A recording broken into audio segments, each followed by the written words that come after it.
Hey, Phil Munsey here, and welcome to Monday Pulpit.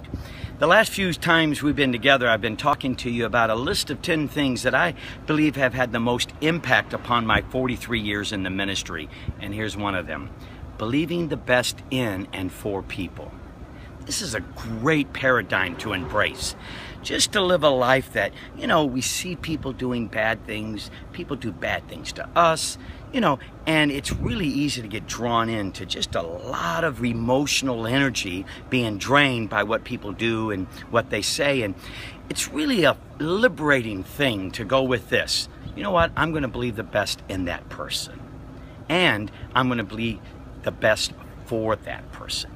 This is very important in developing a healthy equity of relationships. And also, I think the best principle and paradigm we can have in preaching to the world is a message that says God believes in you and God believes for you for the best. This is important.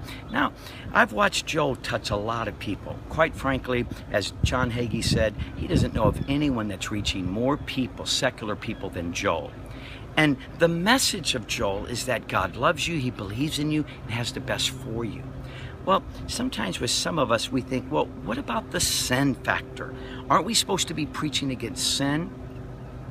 Now think about this.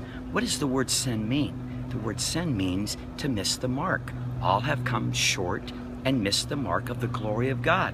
So anytime you're addressing the root cause of whatever causes people to get off their mark, you're talking about sin. So sometimes when we preach about having the right image, staying encouraged, when we give people the tools to avoid depression and self-rejection and anger turned inward, when we give them the tools to release themselves from that, to get out of that, we're preaching them out of sin.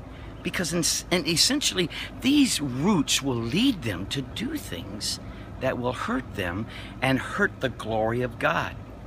So I want to tell you today, when you are preaching to people, don't think you're compromising when you're going after the very heart issue that causes so much of what we call sin.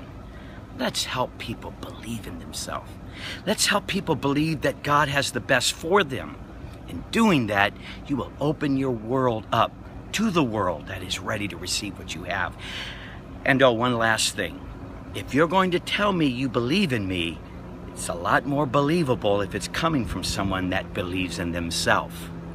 So that means we have to truly eat our own food. We have to believe in ourselves and know that God believes in us. That's why you're called as a pastor, and that God is wanting to do great things for you.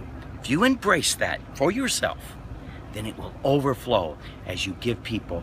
And with that paradigm, you will have great fruit and fun in the ministry.